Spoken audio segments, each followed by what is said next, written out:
नमस्कार. आवाज माझा वृत्तवाहिनीत आपल्या सगळ्यांचं स्वागत. वेळेच्या काही ठळक घडामोडींकडे. ठाण्यात पार पडला शिंदे सेनेचा पदाधिकारी मार्गदर्शन मेळावा. निवडणुकीच्या रणधुमाळीत बंडखोरांचा ताप टाळण्यासाठी शिवसेनेनं आणली घोषणापत्राची मात्रा आणि जागा वाटपाचा योग्य तो सन्मान राखावा, भाजपा नेत्यांची अपेक्षा. महापालिका निवडणुकीच्या पार्श्वभूमीवर उपमुख्यमंत्री एकनाथ शिंदे यांनी मंगळवारी रात्री उशिरा घेतलेल्या बैठकीत ठाणे आणि नवी मुंबईची जबाबदारी खासदार नरेश म्हस्के यांच्यावर सोपवली. नवी मुंबईतील भाजपा नेते गणेश नाईक यांच्याशी समन्वय साधण्याचं काम म्हस्के करतील. त्याचबरोबर कल्याण डोंबिवलीची धुरा खासदार श्रीकांत शिंदेंकडे तर मीरा भाईंदरचा भार प्रताप सरनाईक यांच्याकडे देण्यात आला. ठाण्यात मंगळवारी सायंकाळी शिंदे सेनेचा पदाधिकारी मार्गदर्शन मेळावा झाला. त्यानंतर शिंदे यांच्या उपस्थितीत ही बैठक पार पडली. त्यामध्ये ठाणे जिल्हा आणि परिसरातील सर्व महापालिकांबाबत सविस्तर अशी चर्चा झाली. ठाणे महापालिकेची जबाबदारी खासदार म्हस्के यांच्याकडे सोपवण्यात आली आहे.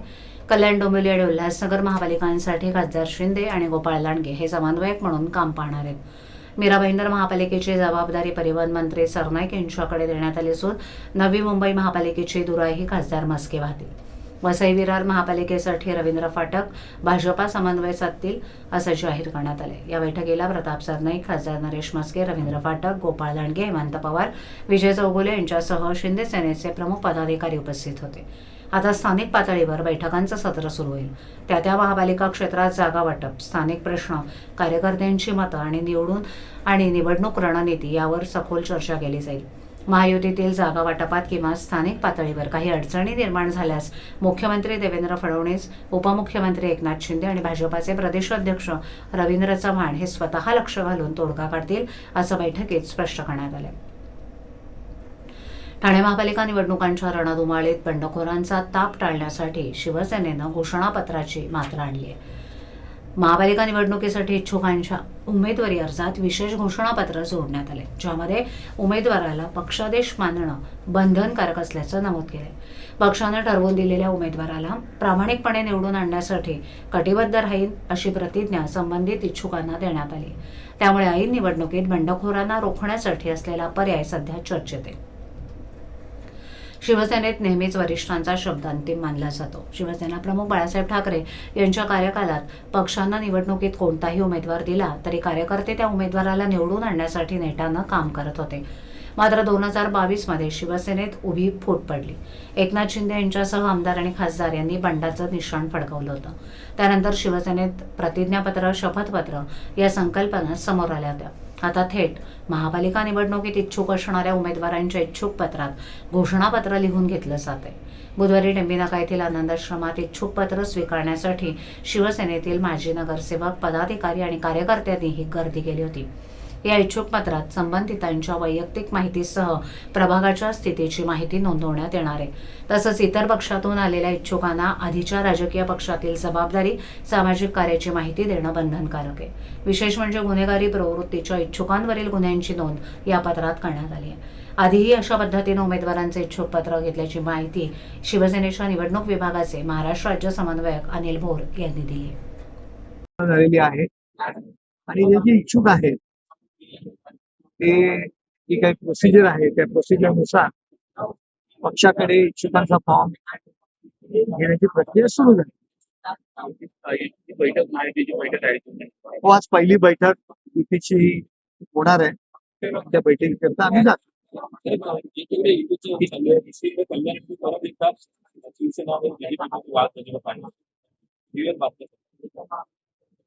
मला नाही वाटत कुठे काही वाद आहे.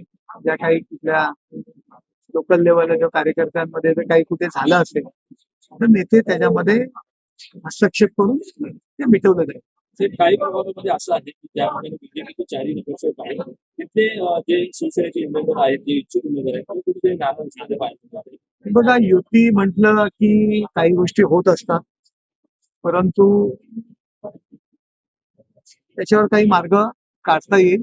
पक्षाचे नेते या संबंधी निर्णय घेतले. जागा वाटप या बैठकीमध्ये काय जागा हा आज पहिली बैठक आहे ना, तर इच्छुक उमेदवार जे एकत्र काय व्हावं.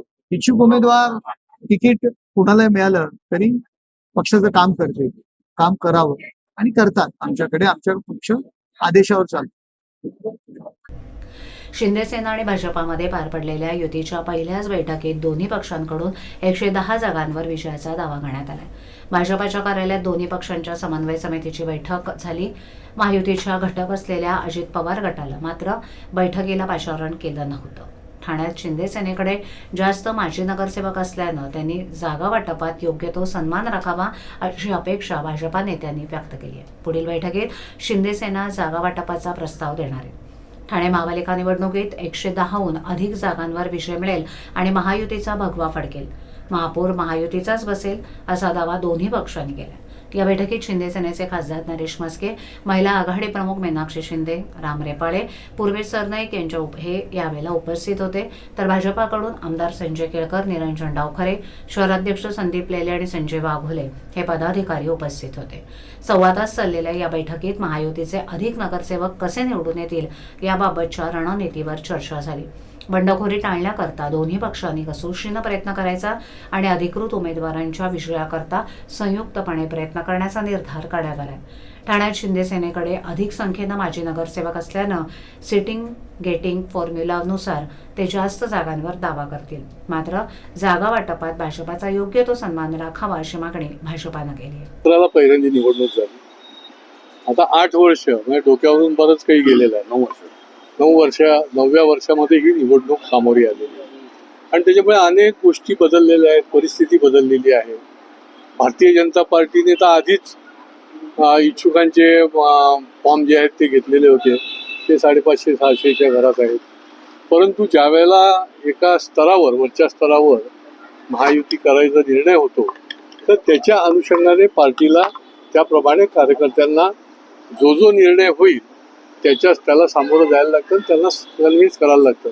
एक मात्र आहे की भारतीय जनता पार्टीच्या कार्यकर्त्यांना किंवा आम्हालाही हे वाटणं स्वाभाविक आहे की युती ही सन्मानपूर्वकच झाली पाहिजे आणि त्या दृष्टीने आजच्या बैठकीच्या माध्यमातून ही आमची वाटचाल सुरू आहे. 50-50 फॉर्म्युला आहे का? नाही, फॉर्म्युला असा ठरलेला नाही. निवडून येण्याचा फॉर्म्युला जो आहे तो आम्ही समोर ठेवलेला आहे आणि मला वाटते त्या दिशेने ती सकारात्मक चर्चा जी आहे ती पूर्ण होईल.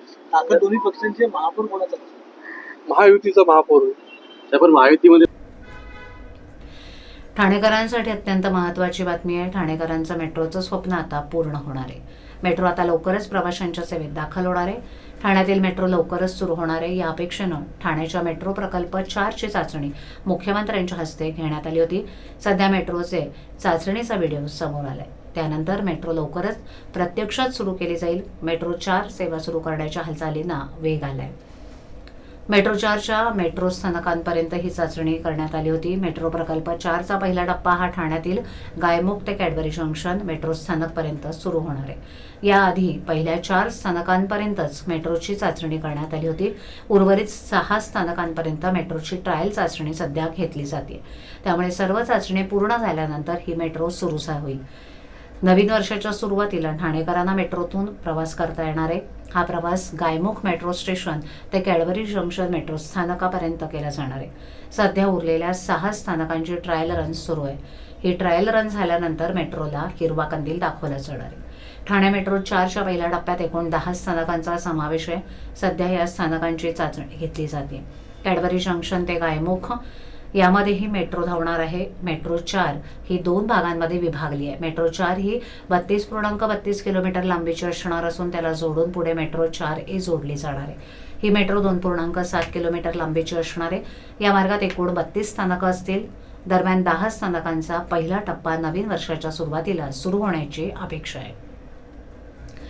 ठाणे शहरातील 33 प्रभागांसाठी 1942 मतदान केंद्र निश्चित करण्यात आली असून या केंद्रातून 16,49,867 मतदार मतदान करणार आहेत. महापालिकेची मुदत संपल्यानंतर तब्बल 3 वर्षांनी होत असलेल्या निवडणुकीसाठी महापालिका सज्ज झाली असून आयुक्त सौरभ राव यांच्या आदेशानुसार अतिरिक्त आयुक्त प्रशांत रोडे यांनी अधिकाऱ्यांची बैठक घेत पूर्वतयारीचा आढावा घेतला. ठाणे महानगरपालिका सार्वत्रिक निवडणुकीसाठी एकूण 33 प्रभाग असून एकूण मतदारांची संख्या 16,49,867 इतकी आहे. यामध्ये पुरुष मतदारांची संख्या 8,63,878 तर महिला मतदारांची संख्या 7,85,830 असून इतर मतदारांची संख्या 159 इतकी आहे. 33 प्रभागात एकूण 1942 मतदान केंद्र निश्चित करण्यात आली असल्याची माहिती निवडणूक विभागाचे उपायुक्त उमेश बिरारी यांनी दिली. तर प्रत्यक्ष निवडणुकीच्या दिवशी सर्व मतदान केंद्रांवर मिळून एकूण 9,710 कर्मचारी नियुक्त करण्यात येणार आहेत. या व्यतिरिक्त 20% राखीव कर्मचाऱ्यांची नेमणूक केली जाणार आहे. या बैठकीत सार्वत्रिक निवडणुकीच्या पूर्वतयारीतील प्रत्येक टप्प्याचा आढावा घेण्यात आला.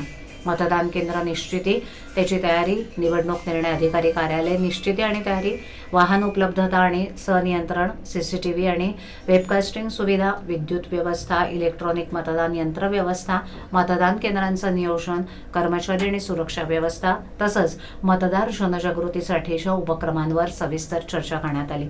निवडणूक निर्णय अधिकाऱ्यांची कार्यालयं, मतदान केंद्र, मतमोजणी केंद्र, सुरक्षा कक्ष, मतदान साहित्य वाटप आणि स्वीकृती केंद्र इत्यादी ठिकाणी सीसीटीव्ही सुविधा तसंच अतिसंवेदनशील मतदान केंद्र तसंच असंवेदनशील भागातील निवडणूक निर्णय अधिकारी यांची कार्यालयं इत्यादी ठिकाणी आवश्यकतेनुसार वेबकास्टिंग सुविधा उपलब्ध करून देण्याच्या सूचना संबंधित विभागाला देण्यात आल्यात.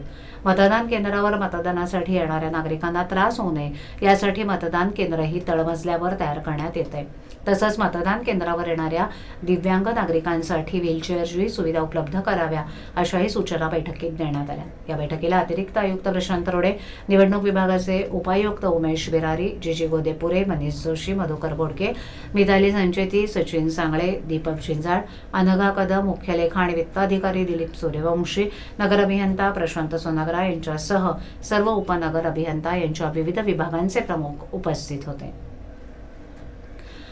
महानगर गॅसची वाहिनी टाकत असताना ठाण्याला पाणीपुरवठा करणाऱ्या जुन्या जलवाहिनीला भगदाड पाडण्यात आलं. ठेकेदाराच्या हलगर्जीपणामुळेच ही जलवाहिनी फुटली असून त्यामुळे ठाण्यात कृत्रिम पाणी टंचाई निर्माण झाली. या टंचाईला संबंधित ठेकेदार जबाबदार असल्यानं त्याच्यावर तसंच कारवाई न करणारे कार्यकारी अभियंता हनुमंत पांडे यांच्यावर गुन्हा दाखल करावा अशी मागणी राष्ट्रवादी काँग्रेस शरदचंद्र पवार पक्षानं केली आहे. 1000 मिलीमीटर व्यासाची पिसे ते टेमघर परिसरातील जुनी सिमेंटची पाईपलाईन भिवंडी बायपासजवळ रांजनोली गाव या भागातील जुन्या सिमेंटच्या 1000 मिलीमीटर व्यासाच्या जलवाहिनीजवळून महानगर गॅसची नवीन लाईन टाकण्याचं काम सुरू होतं.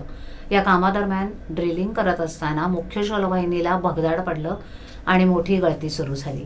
या घटनेमुळे गेल्या 15 दिवसांपासून ठाणे शहरातील नागरिक पिण्याच्या पाण्यापासून वंचित असून पाणी टंचाईला सामोरं जात आहेत. या प्रकरणी डॉक्टर जितेंद्र आव्हाड आणि जिल्हाध्यक्ष मनोज प्रधान यांच्या मार्गदर्शनानुसार राष्ट्रवादी युवक काँग्रेस शरदचंद्र पवार पक्षाचे कार्याध्यक्ष राजेश कदम यांनी पालिका आयुक्तांना पत्र देऊन गुन्हा दाखल करण्याची मागणी केली आहे. याबाबत पत्रकारांशी बोलताना राजेश कदम म्हणाले की ही घटना घडून 15 दिवस उलटले तरी संबंधित ठेकेदारावर अद्याप कोणताही गुन्हा दाखल करण्यात आलेला नाही किंवा ठोस कारवाईही झाली नाही.